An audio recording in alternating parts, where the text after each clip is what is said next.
गुरुर्ब्रह्मा गुरुर्विष्णु गुरुर्देवो महेश्वरा गुरुर्साक्षात् परं ब्रह्म तस्मै श्री गुरुवे नमः।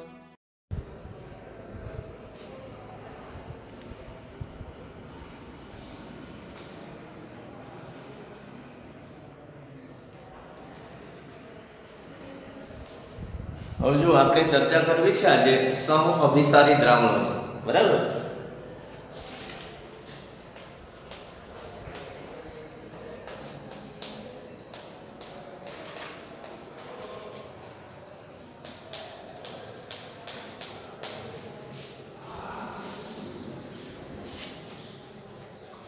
સમઅભિસારી દ્રાવણો છે એની વ્યાખ્યા આપવી છે આપણે. કોને કહીએ સમઅભિસારી દ્રાવણ? તો આપેલ તાપમાને, એટલે તમે ચોક્કસ તાપમાન રાખ્યું હોય, બરાબર, નિયત તાપમાન છે રાખીએ, 20 સેન્ટીગ્રેડ રાખ્યું કે પછી 25 સેન્ટીગ્રેડ રાખ્યું, તો એ આપેલું તાપમાન છે અથવા તો તમે નક્કી કરેલું તાપમાન છે.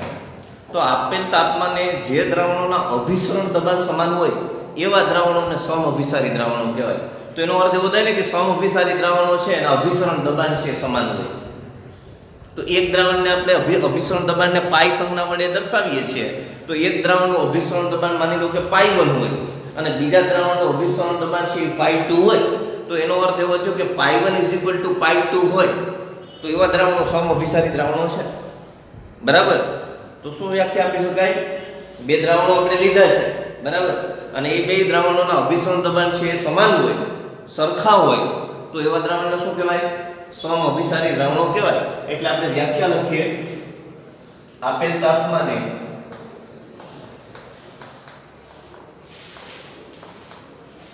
જે દ્રાવણોના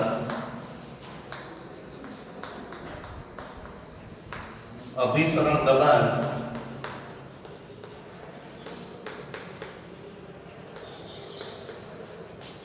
સમાન હોય અથવા તો સરખા હોય તેવા દ્રાવણોને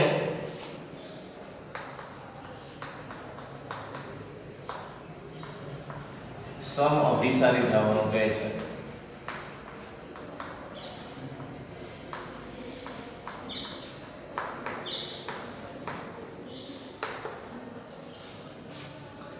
દ્રાવણો જો સમઅભિસારી હોય ને તો પછી એ બે દ્રાવણો વચ્ચે આપણે અર્ધપારગમ્ય પડદો છે એ મૂકીએ, બરાબર?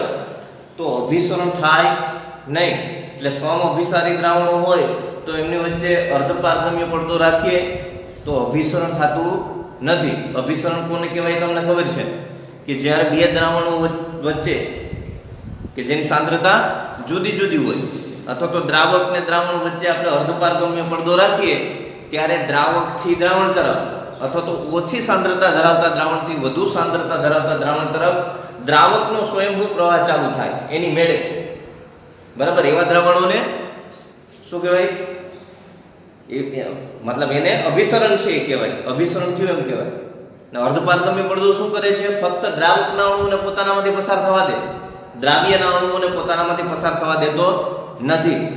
તો આવો અર્ધપારગમ્ય પડદો છે એ આપણે રાખીએ અને બે દ્રાવણના અભિસરણ દબાણ છે એ સમાન હોય તો પછી અભિસરણ થાય નહીં, બરાબર?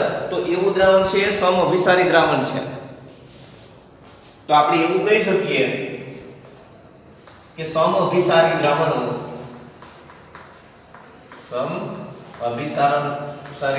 વચ્ચે અર્ધપારગમ્ય પડદો રાખતા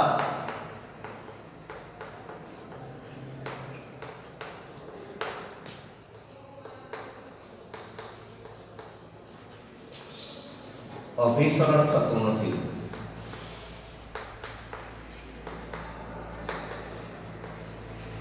તો ત્યાં અભિસરણની ઘટના જોવા મળતી નથી, બરાબર? SPM એવું લખ્યું હોય, સેમી પરમિએબલ મેમ્બ્રેન, ગુજરાતીમાં શું કહીએ? અર્ધપારગમ્ય પડદો, બરાબર? એટલે વચ્ચે લખ્યું હોય SPM, ખ્યાલ આવે?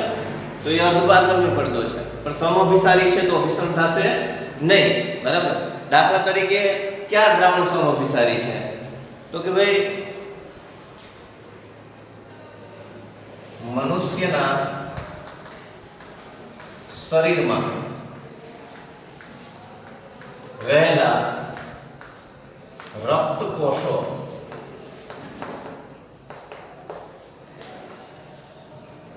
ના દ્રાવક સાથે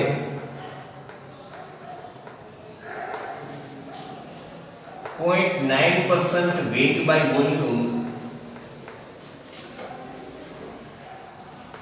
સોડિયમ ક્લોરાઇડનું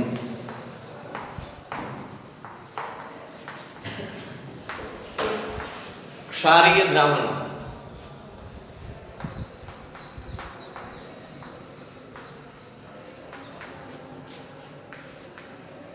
સમઅભિસારી છે.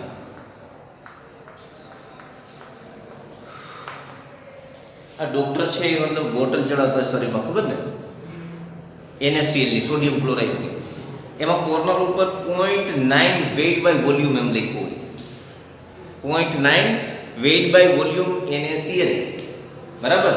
તો પાણીમાં NaCl નું દ્રાવણ બનાવેલું હોય.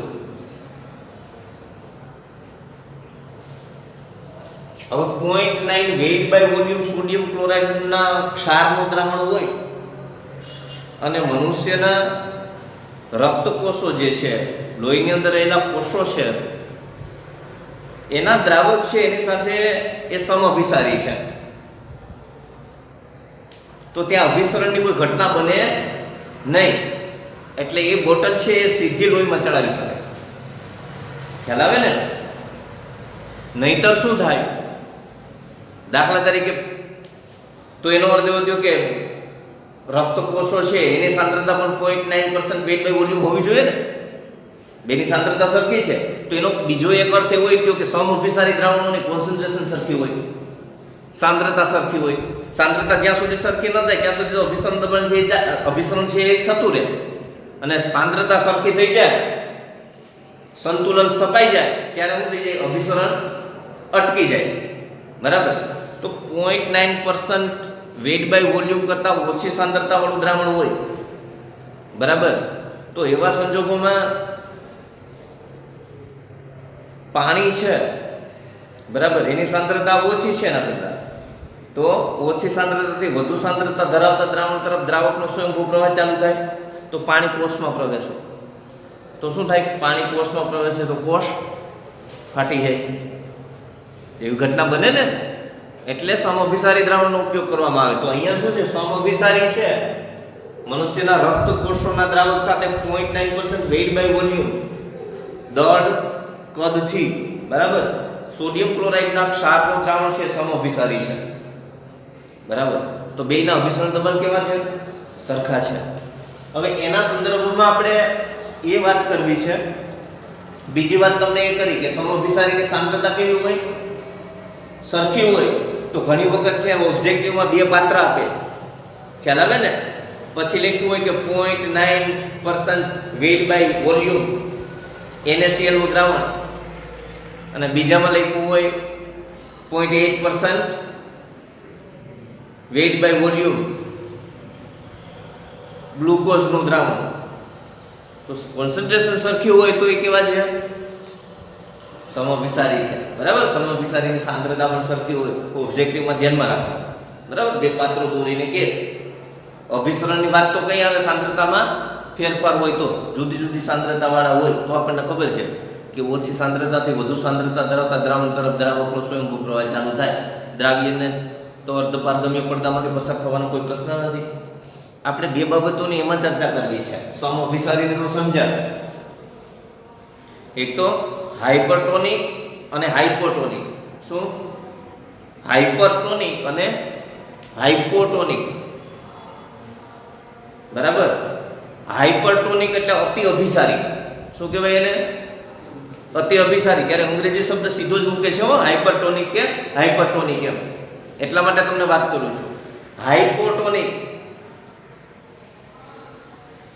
બરાબર, એટલે અલ્પ અભિસારી. શું કહેવાય? અલ્પ અભિસારી ગુજરાતીમાં. અને હાઇપરટોનિક એટલે અતિ અભિસારી, એવું કહેવાય. હવે હાઇપરટોનિક એટલે કે અતિ અભિસારી, આપણે ઘણી વખત આમ કોઈ આપણા ઉપર ખીજાય તો આપણે કહે એટલો બધો શું હાઈપર થાશો, તો એટલો બધો શું કરવાને હાઈપર થાશો એનો સીધો અર્થ એવો થયો ને કે આપણા કરતા એ વધુ ખીજવાળું છે, સમજાય ને? તો એને હાઈપર કહેવાય. હાઈપો તો ઓલરેડી પછી મળી જાય. તો બે દ્રાવણોની કમ્પેરિઝન કરતા હોવ ને ત્યારે એની જુદી જુદી સાંદ્રતા હોય, એટલે જુદી જુદી સાંદ્રતા ધરાવતા દ્રાવણ પૈકી જે દ્રાવણની સાંદ્રતા વધુ છે તે ઓછી સાંદ્રતા ધરાવતા દ્રાવણની સાપેક્ષે હાઇપરટોનિક છે. તો હાઇપર કયું છે? વધુ સાંદ્રતા ધરાવતું દ્રાવણ હાઇપર છે, અને ઓલા હાઇપરની સાપેક્ષે ઓછી સાંદ્રતા વાળું દ્રાવણ છે એ કેવું છે? હાઇપોટોનિક છે. ખ્યાલ આવે ને? તો આપણે એમ કહી શકીએ કે જુદી જુદી સાંદ્રતા ધરાવતા દ્રાવણ પૈકી જે દ્રાવણની સાંદ્રતા ઓછી છે તે વધુ સાંદ્રતા ધરાવતા દ્રાવણની સાપેક્ષે હાઇપોટોનિક છે, અલ્પ અભિસારી છે. ખ્યાલ આવે ને? તો બે વસ્તુ છે એ આમાંથી ફાઇન્ડ કરી શકીએ, એક તો અતિ અભિસારી અને બીજું અલ્પ અભિસારી. બરાબર? તો એક વ્યાખ્યા આપી આપણે, અતિ અભિસારી, જેને શું કહીશું? હાઇપરટોનિક. હાઇપરટોનિક જુદી જુદી સાંદ્રતા ધરાવતા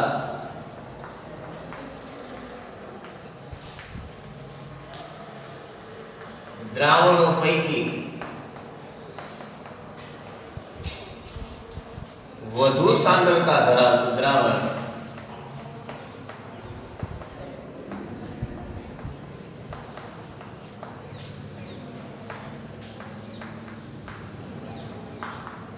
ઓછી સાંદ્રતા ધરાવતા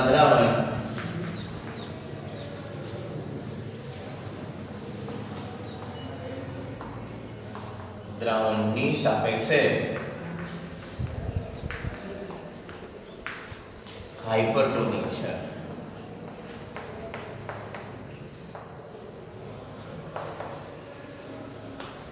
તો કોણ હાઇપરટોનિક થયું?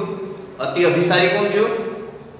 વધુ સાંદ્રતા ધરાવતું દ્રાવણ ને ઓછી સાંદ્રતા ધરાવતા દ્રાવણની સાપેક્ષે આ વધુ સાંદ્રતા ધરાવતું દ્રાવણ છે કેવું છે? હાઇપરટોનિક છે. બરાબર? દાખલા તરીકે આપણે ઉદાહરણ આપીએ. દાખલા તરીકે 0.9% weight by volume સોડિયમ ક્લોરાઇડના ક્ષારીય દ્રાવણ કરતા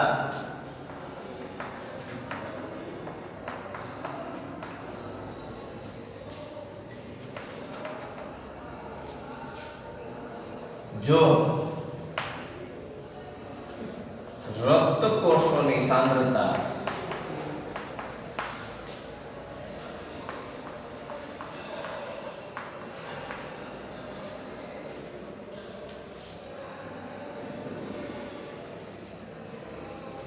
વધુ હોય તો તે દ્રાવણ એટલે કયું દ્રાવણ? રક્ત કોષો વાળું દ્રાવણ. બરાબર? તો તે દ્રાવણ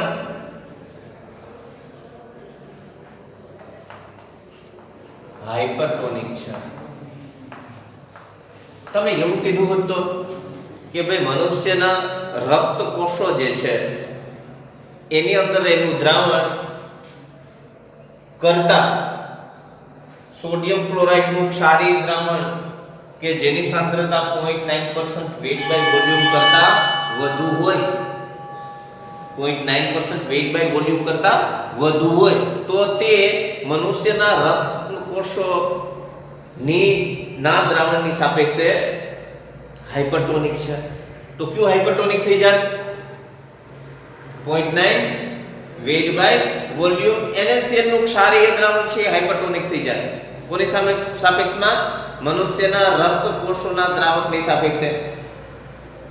તો બે દ્રાવણોની કમ્પેરિઝન ટૂંકમાં કરતા હોઈએ ને ત્યારે જેની સાંદ્રતા વધુ હોય ને એ ઓછી સાંદ્રતા ધરાવતા દ્રાવણની સાપેક્ષે હાઇપરટોનિક હોય. બરાબર. તો એવી રીતના પણ એ ઉદાહરણ આપી શકતા હતા. પહેલા પેલું લખીને પછી આને ઓછી સાંદ્રતા વાળું, પેલાને વધુ બનાવ્યું, પેલાને ઓછું, આમને વધુ સાંદ્રતા વાળું બનાવી શકાય. તો પણ એવી રીતના પણ વાત કરી શકો છો. બરાબર. અલ્પ અભિસારી,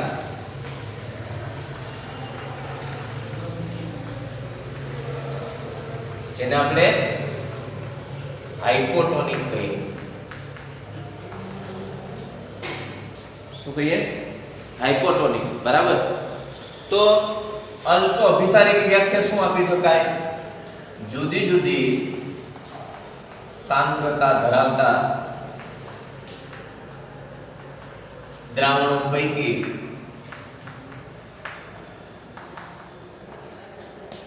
ઓછી સાંદ્રતા ધરાવતું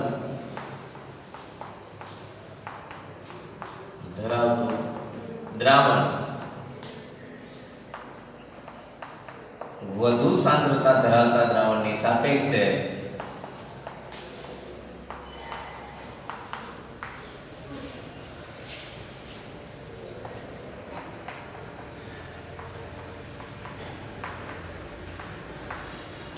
હાઇપોટોનિક છે.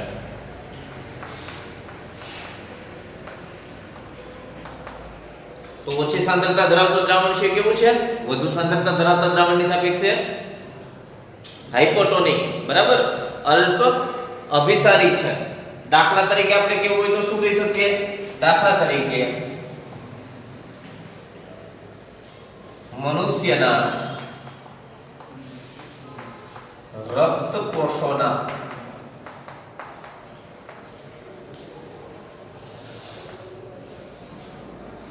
દ્રાવક કરતા 0.9% weight by volume NaCl નું ક્ષારીય દ્રાવણ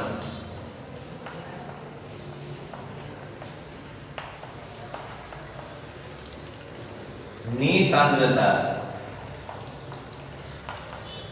ઓછી હોય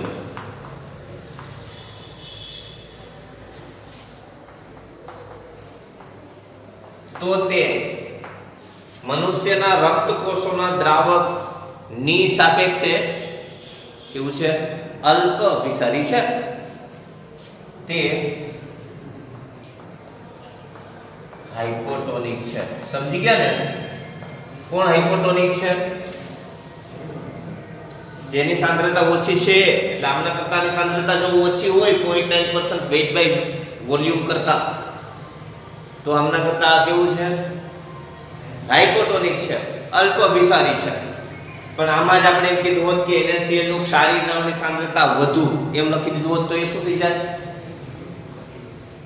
શું થઈ જાય? હાઇપોટોનિક થઈ જાય, અતિ અભિસારી થઈ જાય. ખ્યાલ આવે ને? આ તો એક એક્ઝામ્પલ છે. એવું કોઈ પણ ના દ્રાવણ બનાવે, પહેલા તો અભિસરણ દબાણ સરખા હોય એટલે સાંદ્રતા સરખી હોય તો કોઈ પ્રશ્ન નથી. બરાબર. તો અભિસરણ દબાણ સરખા હોય તો હાઇપોટોનિક કે હાઇપરટોનિક ની કોઈ વાત આવે નહીં. પણ બે દ્રાવણ પૈકી જેની સાંદ્રતા ઓછી છે એ હાઇપોટોનિક છે ઓલા દ્રાવણની સાપેક્ષે, અને જેની સાંદ્રતા વધુ છે એ આ દ્રાવણની સાપેક્ષે હાઇપરટોનિક છે. ખ્યાલ આવે ને? તો જે વધુ છે હાઇપર છે, ઓછી સાંદ્રતા છે એ હાઇપો છે. બરાબર. અતિ અભિસારી અને અલ્પ અભિસારી. તો આ બે બાબતો છે એની આપણે ચર્ચા છે કરવી હતી. ઓકે.